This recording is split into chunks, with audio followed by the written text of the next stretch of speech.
Hey guys, morning all of you. Welcome back again the video session on corporate accounting.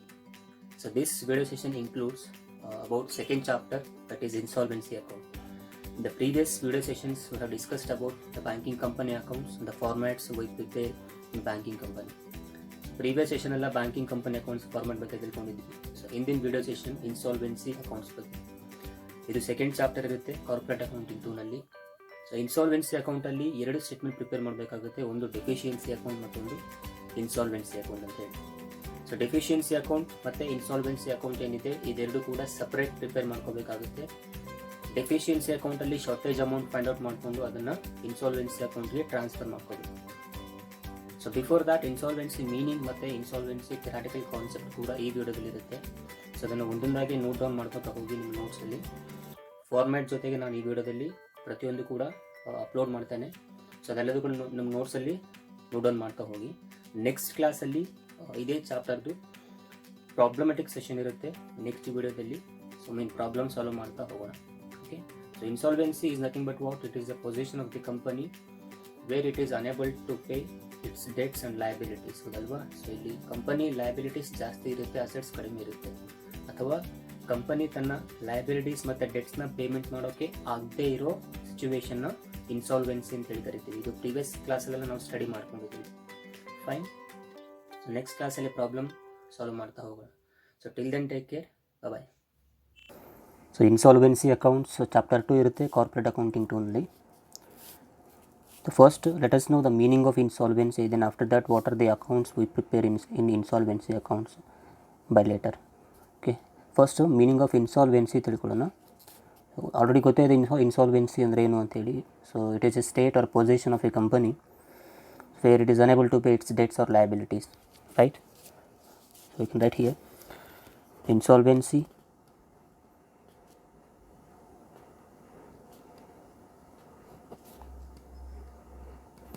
is the state or position of a business or a person, so where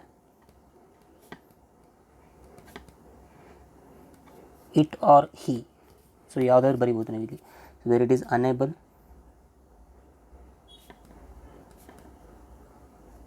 to pay its debts or liabilities. ಹೌದಾ? So this is the meaning of insolvency. ಪೊಸಿಷನ್ನ insolvency ಅಂತ ಹೇಳಿ ಕರೀತಾರೆ. If to call someone insolvent, so insolvent ಅಂದರೆ ಏನು ಇಲ್ಲಿ? A person. So generally ಒಬ್ಬ ಪರ್ಸನ್ನ insolvent ಅಂತ ಕರೀತಾರೆ, ಪೊಸಿಷನ್ನ ಇನ್ಸಾಲ್ವೆನ್ಸಿ ಅಂತೇಳಿ ಕರೀತಾರೆ. So insolvent different from the word insolvency. So insolvency ಬೇರೆ,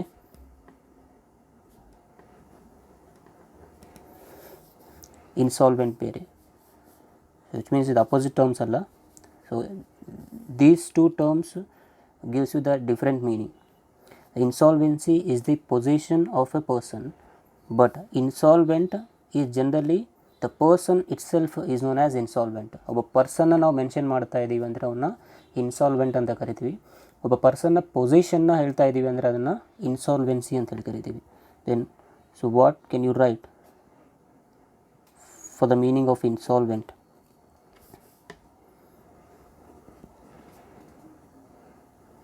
A person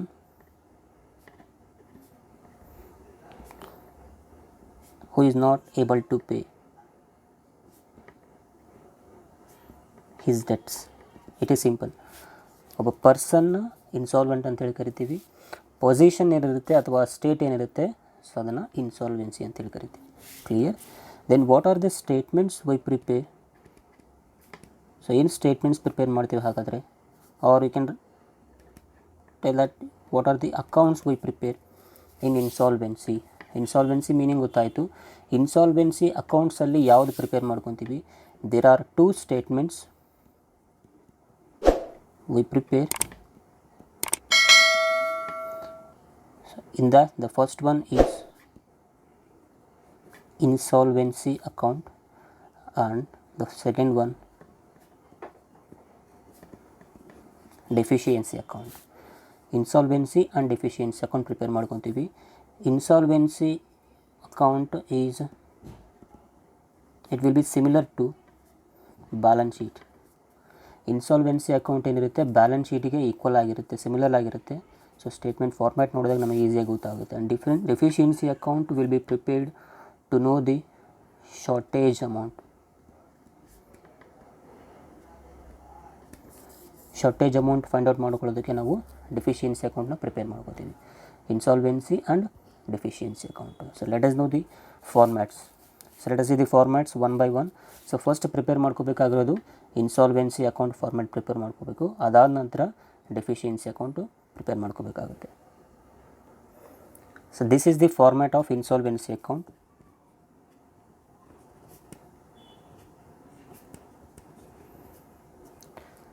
ಇಲ್ಲಿ ಫಾರ್ಮ್ಯಾಟಲ್ಲಿ ಲೈಕ್ ಲೆಡ್ಜರ್ ಅಕೌಂಟ್ ಥರನೇ ಇರುತ್ತೆ, ಬಟ್ ಒಂದು ಎಕ್ಸ್ಟ್ರಾ ಕಾಲಮ್ ಬರುತ್ತೆ ವೇರ್ ಆಸ್ ಅಸೆಟ್ ಸೈಡ್.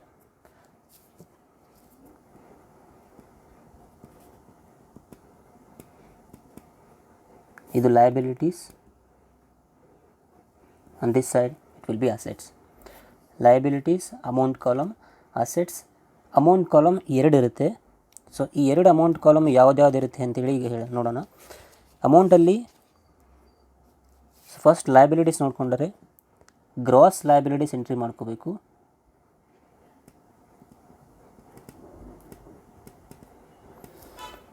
ಇಲ್ಲಿ ಗ್ರಾಸ್ ಲಯಬಿಲಿಟೀಸ್ ಅಮೌಂಟ್ ಕಾಲಮಲ್ಲಿ ಗ್ರಾಸ್ ಲಯಬಿಲಿಟೀಸ್ ಅಮೌಂಟ್ ರೆಕಾರ್ಡ್ ಮಾಡ್ಕೋಬೇಕು ಇದರಲ್ಲಿ, ಈ ಕಡೆ ಲೆಫ್ಟ್ ಸೈಡ್. ಸೊ ರೈಟ್ ಸೈಡಲ್ಲೂ ಕೂಡ ಅಮೌಂಟ್ ಕಾಲಮ್ ಇರುತ್ತೆ, ಬಟ್ ಅಲ್ಲಿ ಎಕ್ಸ್ಪೆಕ್ಟೆಡ್ ಟು ರ್ಯಾಂಕ್ ಅಂತ ಹೇಳಿ ಬರ್ಕೋತೀವಿ.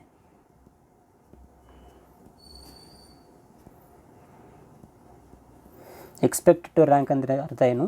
ಆ್ಯಕ್ಚುಯಲ್ ಅಮೌಂಟ್ ಪೇಯಬಲ್ ಅಂತ ಅರ್ಥ.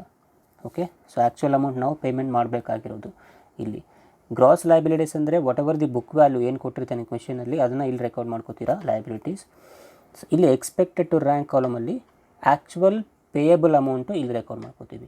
ಓಕೆ, ಸೊ ಲಯಬಿಲಿಟೀಸ್ ಅಮೌಂಟು ಇದು ಗ್ರಾಸ್ ಲಯಬಿಲಿಟೀಸ್ ಅಮೌಂಟ್ ಬರ್ಕೋತೀರಾ, ಇಲ್ಲಿ actual payable amount ಬರ್ಕೋತೀರಾ.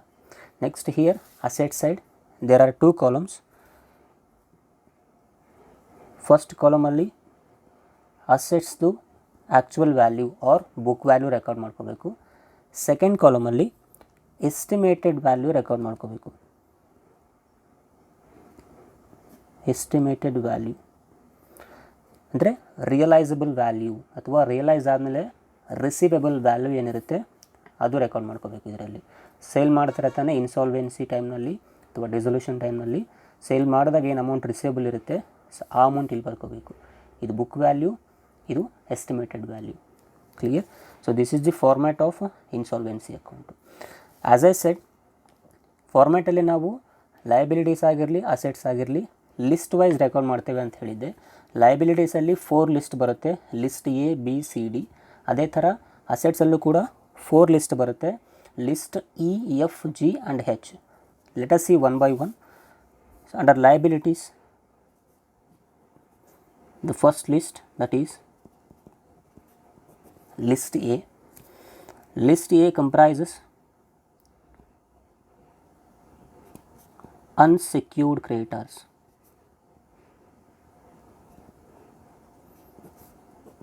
List A ಯಾವುದು? Unsecured creditors. ಸೊ ಅನ್ಸೆಕ್ಯೂರ್ಡ್ ಕ್ರೆಡಿಟಾರ್ಸಲ್ಲಿ ಸಬ್ ಎಂಟ್ರೀಸ್ ಯಾವ್ದು ಬರ್ತಾರೆ ಇದರಲ್ಲಿ? Trade creditors, bills payable, rent, salary, bills discounted. That's it. So these are the maximum entries of unsecured creditors. And one more thing, private loan ಕೂಡ record ಮಾಡ್ಬೋದು. ಅಂದರೆ entrepreneur personal loan ತೊಗೊಂಬಂದು ಅದನ್ನು ಬಿಸ್ನೆಸ್ಸಲ್ಲಿ invest ಮಾಡಿದರೆ ಅದು ಕೂಡ ಅನ್ಸೆಕ್ಯೂರ್ಡ್ ಕ್ರೆಡಿಟರ್ಸ್ ಕೆಳಗಡೆ ತೋರಿಸ್ಬೋದು. ಓಕೆ, ಸೊ ಪ್ರೈವೇಟ್ ಲೋನ್ ಅಂತಂದರೆ loan from his wife or loan from his friend, whatever. So ಅದು ಕೂಡ ಇದರಲ್ಲಿ ರೆಕಾರ್ಡ್ ಮಾಡ್ಕೋಬೋದು. ಸೊ ಟೋಟಲ್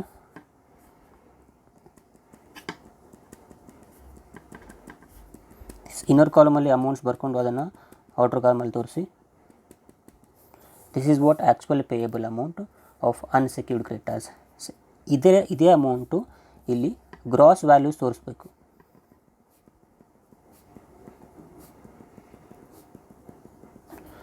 ಗ್ರಾಸ್ ವ್ಯಾಲ್ಯೂಸಿಗೆ ಎಕ್ಸ್ಪೆಕ್ಟೆಡ್ ಟು ರ್ಯಾಂಕ್ ವ್ಯಾಲ್ಯೂಸಿಗೆ ನಾನು ಡಿಫ್ರೆನ್ಸ್ ಹೇಳಿದ್ದೀನಿ ಆಗಲೇ. ಗ್ರಾಸ್ ವ್ಯಾಲ್ಯೂಸ್ ಅಂದರೆ actual book value of liabilities. Say for example bills discounted ಇರುತ್ತೆ. ಬಿಲ್ಸ್ ಡಿಸ್ಕೌಂಟೆಡ್ ಗ್ರಾಸ್ ವ್ಯಾಲ್ಯೂ 8,000 ಕೊಟ್ಟಿರ್ತಾನೆ, ಬಟ್ ಅದನ್ನು ಎಸ್ಟಿಮೇಟೆಡ್ ವ್ಯಾಲ್ಯೂ ಬೇರೆ ಇರುತ್ತೆ. ಸೊ ಅವಾಗೇನು ಮಾಡ್ತೀರಾ, gross liability of bills discounted amount ಇಲ್ಲಿ ತೋರಿಸಬೇಕು. ಇನ್ ಸಿಂಪಲ್ ಬುಕ್ ವ್ಯಾಲ್ಯೂ ಬರ್ಕೋಬೇಕಿದ್ರಲ್ಲಿ ಗ್ರಾಸ್ ಲಯಬಿಲಿಟೀಸಲ್ಲಿ ಬಿಲ್ಸ್ ಡಿಸ್ಕೌಂಟೆಡ್ದು ಬುಕ್ ವ್ಯಾಲ್ಯೂ. ಸೊ ಇಲ್ಲಿ ಎಸ್ಟಿಮೇಟೆಡ್ ವ್ಯಾಲ್ಯೂ ಬರ್ಕೋಬೇಕು, ಅಂದರೆ ಆ್ಯಕ್ಚುಯಲ್ ಲಾಸ್ ಆಗಿರೋದು ಎಷ್ಟು ಅಂತೇಳಿ ಇಲ್ಲಿ ಬರ್ಕೋಬೇಕು ಅದನ್ನು. ಕ್ಲಿಯರ್? ಅದೇ ಥರ ರಿಮೈನಿಂಗ್ ಎಲ್ಲದೂ ಕೂಡ ಸೇಮ್ ಎಂಟ್ರೀಸ್ ಬರ್ಕೋತಾ ಹೋಗಬೇಕು. So this is about list A. List A entries ಎಲ್ಲದು ಫಸ್ಟ್ ಎಂಟ್ರಿ ತೋರಿಸ್ಕೊಳ್ಳಿ. ಇನ್ನರ್ ಕಾಲಮಲ್ಲಿ ಅಮೌಂಟ್ ಬರ್ಕೊಂಡು ರಿಮೈನಿಂಗ್ ಟೋಟಲ್ ಔಟರ್ ಕಾಲಮಲ್ಲಿ ಎಂಟ್ರಿ ತೋರಿಸ್ಕೋಬೇಕು. Next list B. List B comprises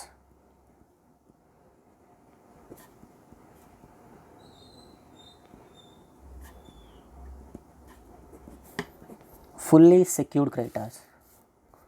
So fully secured creditors ಅಂದ್ರೆ ಏನು? Those creditors who are secured fully on the property of the company. So ಅವ್ರನ್ನ fully secured creditors ಅಂತ ಕರೀತಾರೆ. ಓಕೆನಾ? So ಅದನ್ನು theory ನಾನು ಸಪ್ರೇಟಾಗಿ ಹಾಕ್ತೀನಿ, ನಿಮಗೆ ಸಪ್ರೇಟಾಗಿ ಬರೆದು ಕಳಿಸ್ತೀನಿ ನೋಟ್ಸ್ನ. ಸೊ ಇಲ್ಲಿ ಜಸ್ಟ್ ಫಾರ್ಮ್ಯಾಟ್ ಮಾತ್ರ ನೋಡ್ಕೊಳ್ಳಿ ಅಷ್ಟೇ.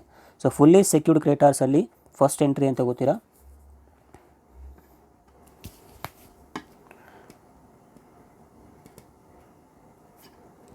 creditors secured actual value, creditors secured less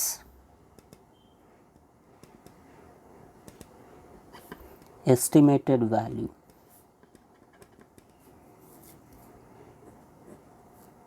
So remaining amount will be surplus as per contra. ಅದು ಇನ್ನರ್ ಕಾಲಮಲ್ಲೇ ರೆಕಾರ್ಡ್ ಮಾಡ್ಕೋಬೇಕು, ಔಟರ್ ಕಾಲಮಲ್ಲಿ ರೆಕಾರ್ಡ್ ಮಾಡಬಾರ್ದು. ಲಿಸ್ಟ್ ಬಿ ಯಾವಾಗಲೂ ಕೂಡ ಔಟರ್ ಕಾಲಮಲ್ಲೇ ರೆಕಾರ್ಡ್ ಬರಲ್ಲ. ಸೊ ಇನ್ನರ್ ಕಾಲಮಲ್ಲೇ ಬ್ಯಾಲೆನ್ಸ್ ಅಮೌಂಟ್ ಉಳಿದ್ರೆ ಅದನ್ನು ಇನ್ನರ್ ಕಾಲಮಲ್ಲೇ ತೋರಿಸ್ಕೋಬೇಕು. ಸರಿನಾ? ಸೊ ಇಲ್ಲಿ ಅಮೌಂಟ್ಸ್ ಯಾವುದು ಹಾಗಾದರೆ, creditor secured less estimated value of asset. ಇದಕ್ಕೊಂದು ಎಕ್ಸಾಂಪಲ್ ಹೇಳ್ತೀನಿ ನಾನು. ಕ್ರೆಡಿಟರ್ ಸೆಕ್ಯೂರ್ಡ್ ಮತ್ತು ಎಸ್ಟಿಮೇಟೆಡ್ ವ್ಯಾಲ್ಯೂ ಆಫ್ ಅಸೆಟ್ ಏನಿದೆ ಅಲ್ವಾ ಎಂಟ್ರೀಸು, ಇಲ್ಲಿ ಕ್ರೆಡಿಟರ್ ಸೆಕ್ಯೂರ್ಡ್ ಅಂದರೆ ಏನು? Creditor secured on particular property. Say for example if creditors are secured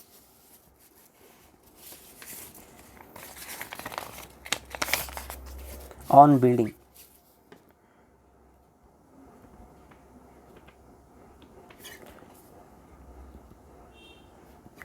so building value 2 lakhs ಇರುತ್ತೆ. So by charging or by ಏನಂತ ಹೇಳ್ಬೋದು ಇದರಲ್ಲಿ, ಬೈ ಲೀನಿಂಗ್. ನಾವು ಹೇಳ್ತಾ ಇಲ್ವಾ, ನಾರ್ಮಲಾಗಿ ಅಸೆಟ್ನ ನಾವು ಪ್ಲೆಡ್ಜಾಗಿ ಇಟ್ಟು ಲೋನ್ ತೊಗೊಂಬರ್ತೇವೆ. ಸೊ ಬಿಲ್ಡಿಂಗ್ನ ನಾವು ಪ್ಲೆಡ್ಜಾಗಿ ಇಟ್ಕೊಂಡು ಕ್ರೆಡಿಟರ್ಸ್ ವ್ಯಾಲ್ಯೂ ಅಂದರೆ ಲೋನ್ ತೊಗೊಂಬಂದಿರೋದು 1,50,000 ಇರುತ್ತೆ ಅಂದ್ಕೊಳ್ಳಿ. Where the value of building is 2 lakhs and creditors value is 1,50,000. Here creditors is nothing but what? The loan amount. The value of building which is pledged is 2 lakhs, but the amount of loan which is borrowed is only 1,50,000. Building value pledge ಆಗಿಟ್ಟಿರೋದು ಎಷ್ಟು? ಅದು 2 lakh rupees. ಅಂದರೆ ಏನು? Documents. So ಅದರದ್ದು value 2 lakhs ಇದೆ. ಆ ಡಾಕ್ಯುಮೆಂಟ್ಸ್ನ ನಾವು ಅಡ ಇಟ್ಟು ತೊಗೊಂಬಂದಿರೋದು ಲೋನ್ ಎಷ್ಟು? ಓನ್ಲಿ 1,50,000. ಸೊ ಈ ಥರ ಇದ್ದರೆ ಅದನ್ನು ಫುಲ್ಲಿ ಸೆಕ್ಯೂರ್ಡ್ ಕ್ರೆಡಿಟರ್ಸ್ ಅಂತ ಕರೀತಾರೆ. Fully secured. Why? Because where the loan amount is less than the asset value. So ಯಾವಾಗಲೂ ಕೂಡ ಅಸೆಟ್ ವ್ಯಾಲ್ಯೂ ಜಾಸ್ತಿ ಇರಬೇಕು, ಲೋನ್ ಅಮೌಂಟ್ ಕಡಿಮೆ ಇರಬೇಕು. ಸೊ ಈ ಥರ ಇದ್ದರೆ ಮಾತ್ರ ಅದು ಫುಲ್ಲಿ ಸೆಕ್ಯೂರ್ಡ್ ಆಗುತ್ತೆ. ಸರಿನಾ? ಸೊ ಅಸೆಟ್ ನಾವು ಪ್ಲೆಡ್ಜ್ ಆಗಿಟ್ಟಿರೋ ಅಸೆಟ್ ವ್ಯಾಲ್ಯೂ ಜಾಸ್ತಿ ಇದೆ, ಲೋನ್ ತೊಗೊಂಬಂದಿರೋದು ಓನ್ಲಿ 1,50,000 ಇದೆ. ಸೊ ಕಡಿಮೆ ಇದೆ. ಸೊ ಈ ಥರ ಇದ್ದರೆ ಅದು ಫುಲ್ಲಿ ಸೆಕ್ಯೂರ್ಡ್ ಅಂತ ಹೇಳ್ಬೋದು. ಸೊ ಇಲ್ಲಿ ಎಂಟ್ರಿ ಏನು ತೋರಿಸ್ತಾ ಇದ್ದೀವಿ? Secured, that is creditor secured. Creditors secured ಎಷ್ಟಿದೆ, this one creditor secured 1,50,000. So ಅದೇ ಎಂಟ್ರಿ ತೋರಿಸ್ಕೊಳ್ಳಿ. Less estimated value of asset. Estimated value ಅಂದ್ರೇನು, realisable value. So estimated value ಎಷ್ಟು, 2 lakhs. 1,50,000 minus 2 lakhs. So that will be surplus, ಹೌದು ತಾನೆ. So while recovering, so bank recovery ಮಾಡ್ಕೋಬೇಕಾದಾಗ they can recover total amount of 1,50,000, right. The banker can recover the total amount of 1,50,000. Why? Because the value of building is 2 lakhs. So ಹಾಗಾಗಿ recovery ಮಾಡ್ಕೋಬೋದು. So ಹಾಗಾಗಿ ಅದನ್ನು fully secured creditors ಅಂತ ಹೇಳಿ ಕರಿತೀವಿ. So difference amount ಏನಿರುತ್ತೆ ಅದನ್ನು inner ಕಾಲಮಲ್ಲಿ ತೋರಿಸ್ಕೋಬೇಕು. ಸೊ ಇದೇ ಎಕ್ಸಾಂಪಲ್ ತೊಗೊಂಡ್ರೆ ಡಿಫರೆನ್ಸ್ ಅಮೌಂಟ್ ಎಷ್ಟಾಗುತ್ತೆ, 50,000. So that 50,000 should be shown as surplus as per contra. Okay, surplus ಅಥವಾ ಪ್ರಾಫಿಟ್ ಅಂತಲೂ ತೋರಿಸ್ಬೋದು ಇದನ್ನು. ಕ್ಲಿಯರ್.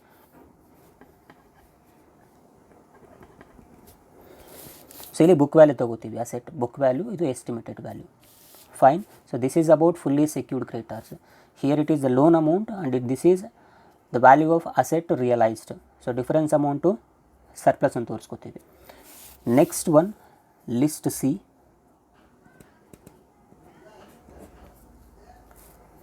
ಲಿಸ್ಟ್ ಸಿನಲ್ಲಿ partly secured creditors.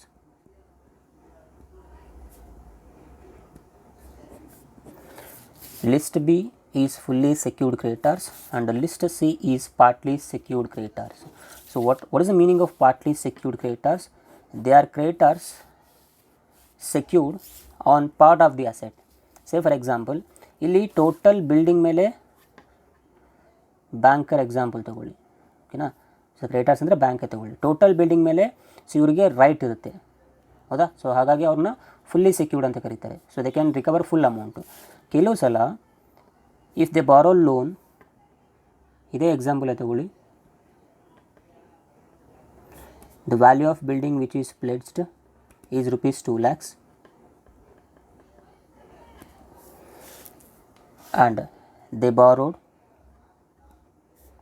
of rupees 1,50,000 loan, ಓಕೆನಾ. ಇದು ಲೋನ್ ಅಮೌಂಟು. ಸೊ ಕ್ವೆಶನಲ್ಲಿ ಮೆನ್ಷನ್ ಮಾಡಿರ್ತಾನೆ, the banker has a right to recover only up to 1 lakh from realization of building. ಅಂದರೆ ಅವನು ಎಷ್ಟು ರಿಕವರ್ ಮಾಡ್ಕೋಬೋದು, ಅಪ್ ಟು 1 lakh ಮಾತ್ರ recover ಮಾಡ್ಕೋಬೋದು by realising building. Loan amount ಎಷ್ಟಿದೆ, 1,50,000 ಇದೆ, but he can recover up to 1 lakh only. So this is known as partly secured creditors.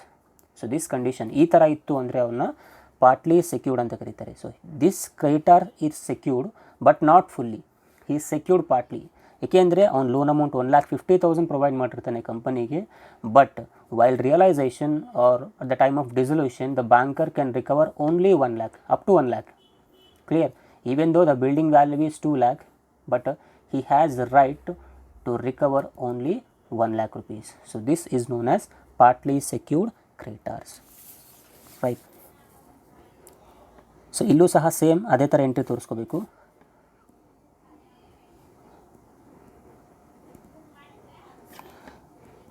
Creditors secured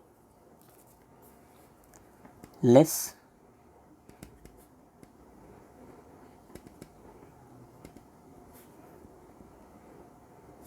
estimated value. So difference amount liability ಅಂತೇಳಿ ತೋರಿಸ್ಕೋಬೇಕಾಗುತ್ತೆ. ಇಲ್ಲಿ difference amount surplus ಆಗುತ್ತೆ, inner ಕಾಲಮಲ್ಲೇ ತೋರಿಸ್ಕೋಬೇಕು, but ಇಲ್ಲಿ difference amount liability ಆಗುತ್ತೆ. ಏಕೆ ಅಂದರೆ ನಾವು ಪೇಮೆಂಟ್ ಮಾಡಬೇಕಾಗಿರೋದು 1,50,000 ಇರುತ್ತೆ, ಲೋನ್ ತೊಗೊಂಬಂದಿರೋದು, ಬಟ್ ಅಲ್ಲಿ ಬ್ಯಾಂಕರಿಗೆ ಹೋಗಿರೋದು ಓನ್ಲಿ 1 lakh, ಹೌದಲ್ವಾ. ಸೊ ಬ್ಯಾಂಕರಿಗೆ ಎಷ್ಟು ಹೋಗುತ್ತೆ, 1 lakh ರೂಪಿ ಮಾತ್ರ ಪೇಮೆಂಟ್ ಆಗುತ್ತೆ, which means he can recover only 1 lakh rupees. So difference amount ಏನಾಯಿತು ಇಲ್ಲಿ 50,000, still it becomes liability. So that's why that should be shown as liability. Next, list D. List D is about preferential creditors.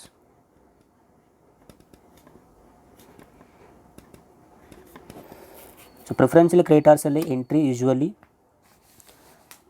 amount payable to government authorities like taxes and sometimes rent and even sometimes salaries. ಈ 3 ಮಾತ್ರ entry ಬರುತ್ತೆ. ಇದು ಕೂಡ inner ಕಾಲಮಲ್ಲೇ record ಮಾಡ್ಕೋಬೇಕು. Deduct as per contra ಅಂಥೇಳಿ.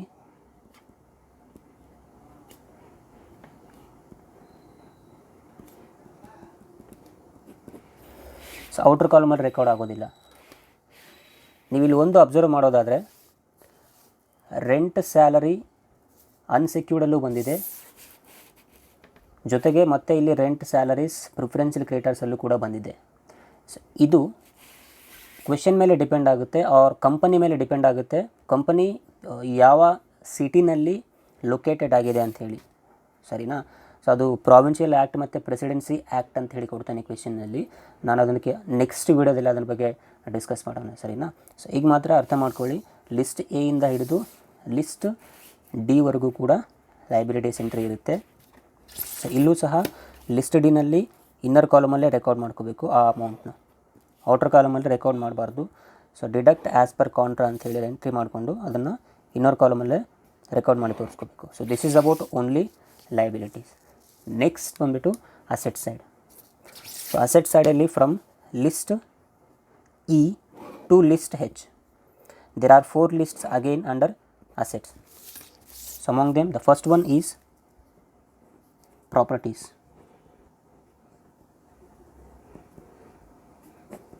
Properties ಅಂದರೆ like ಎಲ್ಲ ಅಸೆಟ್ಸ್ ಎಂಟ್ರಿ ಮಾಡ್ಕೋಬೇಕು ಎಕ್ಸೆಪ್ಟ್ 2. ಯಾವುದು ಅಂದರೆ ಬುಕ್ ಡೆಟ್ಸ್ ಮತ್ತು ಬಿಲ್ಸ್ ರಿಸೀವೇಬಲ್. ಅವೆರಡು ಬಿಟ್ಟು ರಿಮೈನಿಂಗ್ ಎಲ್ಲದೂ ಅಸೆಟ್ಸ್ ಎಂಟ್ರಿ ಮಾಡ್ಕೋಬೇಕು, what ever it may be. Book debt ಮತ್ತು ಬಿಲ್ಸ್ ರಿಸೀವೇಬಲ್ಗೆ ಸಪ್ರೇಟ್ ಲಿಸ್ಟ್ ಇರುತ್ತೆ, ಸರಿನಾ. So properties, this is list E. List E, properties.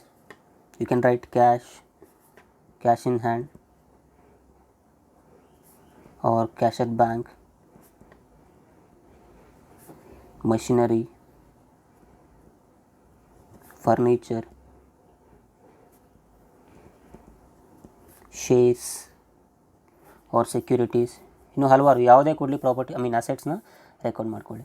So ಇದರಲ್ಲಿ ಬುಕ್ ವ್ಯಾಲ್ಯೂ, ಈ ಕಡೆ estimated value. Usually cash in hand ಮತ್ತು cash at ಬ್ಯಾಂಕಿಗೆ difference amount ಇರೋದಿಲ್ಲ, same ಇರುತ್ತೆ ಬುಕ್ ಮತ್ತು ಎಸ್ಟಿಮೇಟೆಡ್ ವ್ಯಾಲ್ಯೂ. ಅದರ್ ಅಸೆಟ್ಸ್ಗೆ ಮಾತ್ರ ಚೇಂಜ್ ಆಗುತ್ತೆ, ಲೈಕ್ ಮೆಷಿನರಿ, ಫರ್ನಿಚರ್, ಶೇರ್ಸ್ಗೆ ಮತ್ತು ಸ್ಟಾಕ್ಗೆ, ಓಕೆನಾ. ಇದಕ್ಕೆ ಮಾತ್ರ ಚೇಂಜ್ ಆಗುತ್ತೆ, ಇದಕ್ಕೆ ಸೇಮ್ ಇರುತ್ತೆ, ಬುಕ್ ವ್ಯಾಲ್ಯೂ ಮತ್ತು ಎಸ್ಟಿಮೇಟೆಡ್ ವ್ಯಾಲ್ಯೂ ಸೇಮ್ ಇರುತ್ತೆ. And one more thing, okay, ಅದನ್ನು ಪ್ರಾಬ್ಲಮ್ ಮಾಡಿದಾಗ ಹೇಳ್ತೀನಿ. ಫುಲ್ಲಿ ಸೆಕ್ಯೂರ್ಡ್ ಕ್ರೆಡಿಟರ್ಸ್ ಅಂತೇಳಿ ನಾವು ಇಲ್ಲಿ ಅಸೆಟ್ ಎಸ್ಟಿಮೇಟೆಡ್ ವ್ಯಾಲ್ಯೂ ಏನು ತೊಗೊತೀವಿ, ಈ ಅಸೆಟ್ನ ಇಲ್ಲಿ ರೆಕಾರ್ಡ್ ಮಾಡ್ಕೋಬಾರ್ದು. Say for example, if the creditors are secured on machinery, ಇಲ್ಲಿ ಮಷಿನರಿ ಸೇಲ್ ಆಗಿರೋದು ನಾವು ತೋರಿಸ್ತಾ ಇದ್ದೀವಿ ಅಂದರೆ ಆ ಎಂಟ್ರಿನ ಇಲ್ಲಿ ತೋರಿಸ್ಬಾರ್ದು, ಓಕೆ. ಇಲ್ಲಿ ಯಾವುದೇ ಅಸೆಟ್ನ ರೆಕಾರ್ಡ್ ಮಾಡಿ ತೋರಿಸ್ತಾ ಇದ್ದೀವಿ ಅಂದರೆ ಆ ಅಸೆಟ್ನ ಇಲ್ಲಿ ರೆಕಾರ್ಡ್ ಮಾಡಬಾರ್ದು, ಸರಿ. ನೆಕ್ಸ್ಟ್ ಪ್ರಾಪರ್ಟೀಸ್ ಆಯಿತು. List F. List F is book debts. So book debts ಅಂದರೆ ಲೈಕ್ ಡೆಟಾರ್ಸ್ ಅಂತ ಅರ್ಥ. ಸೊ ಇದರಲ್ಲಿ 3 ಟೈಪ್ಸ್ ಇರುತ್ತೆ, ಒಂದು ಗುಡ್, ಇನ್ನೊಂದು ಡೌಟ್ಫುಲ್, ಮತ್ತೊಂದು ಬ್ಯಾಡ್ ಡೆಟ್ಸ್. ಗುಡ್ ಡೆಟಲ್ಲೂ ಕೂಡ ಬುಕ್ ವ್ಯಾಲ್ಯೂ ಮತ್ತು ಎಸ್ಟಿಮೇಟೆಡ್ ಇರುತ್ತೆ, ಡೌಟ್ಫುಲ್ಲಲ್ಲೂ ಕೂಡ ಬುಕ್ ವ್ಯಾಲ್ಯೂ ಮತ್ತು ಎಸ್ಟಿಮೇಟೆಡ್ ಇರುತ್ತೆ. ಬ್ಯಾಡಲ್ಲಿ ಎಸ್ಟಿಮೇಟೆಡ್ ವ್ಯಾಲ್ಯೂ ಇರೋದೇ ಇಲ್ಲ, ಯಾಕೆಂದರೆ ರಿಕವರಬಲ್ ವ್ಯಾಲ್ಯೂ ಇರೋದೇ ಇಲ್ಲ. So bad itself is nothing but what, irrecoverable amount. ಡೌಟ್ಫುಲ್ಲಲ್ಲಿ recoverable or may be not recoverable. So ಹಾಗಾಗಿ ನಾವು ಬುಕ್ ವ್ಯಾಲ್ಯೂ ಮತ್ತು ಎಸ್ಟಿಮೇಟೆಡ್ ತೋರಿಸ್ತೀವಿ. So bad itself says that it is irrecoverable. So ಅಲ್ಲಿ amount recoverable ಇರೋದೇ ಇಲ್ಲ, ಬರೀ book value ಮಾತ್ರ ತೋರಿಸ್ಕೋಬೇಕು. Next about list G, that is bills of exchange. So bills of ಎಕ್ಸ್ಚೇಂಜಲ್ಲಿ ಒಂದೇ ಎಂಟ್ರಿ ಇರುತ್ತೆ, bills receivable. Then after all estimated value column ಏನಿದೆ, ಸೊ ಅದೆಲ್ಲದು ಟೋಟಲ್ ಮಾಡಿಕೊಂಡು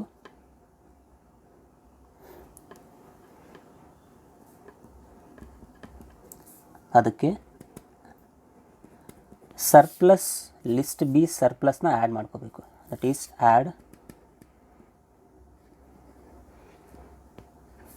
ಸರ್ಪ್ಲಸ್ ಆ್ಯಸ್ ಪರ್ ಕಾಂಟ್ರಾ. ಈ ಅಮೌಂಟ್ ಆ್ಯಡ್ ಮಾಡ್ಕೋಬೇಕು, okay. It is as per list B. After that again one more adjustment irutte, less what, less deduct as per contra. ಈ amount deduct as per contra ಇರುತ್ತಲ್ವ, ಈ amount ಇಲ್ಲಿ less ಮಾಡ್ಕೋಬೇಕು.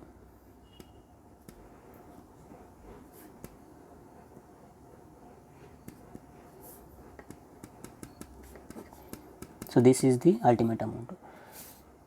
Next, list H is deficiency. So ನಮಗೆ question deficiency ಅಮೌಂಟನ್ನು ನಾವು find out ಮಾಡ್ಕೋಬೇಕು. So deficiency ಅಮೌಂಟನ್ನು ನಾವು ಎಲ್ಲಿ ಫೈಂಡ್ ಔಟ್ ಮಾಡ್ಕೋಬೇಕಾಗುತ್ತೆ? As I said, you need to prepare a separate format, that is deficiency account. So ಅದಕ್ಕೆ ನಾವು ಸಪ್ರೇಟ್ ಅಕೌಂಟ್ ಪ್ರಿಪೇರ್ ಮಾಡ್ಕೋಬೇಕು. ಸೊ ಯಾವುದು? Deficiency account.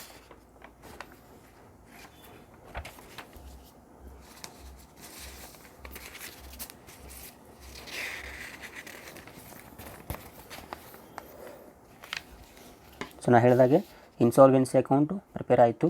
Deficiency account prepare ಮಾಡಿಕೊಂಡು ಆ ಶಾರ್ಟೇಜ್ ಅಮೌಂಟ್ ಏನಿರುತ್ತೆ ಸೊ ಅದನ್ನು ನಾವಿಲ್ಲಿ ರೆಕಾರ್ಡ್ ಮಾಡಿ ತೋರಿಸ್ಬೇಕು. Okay, then at last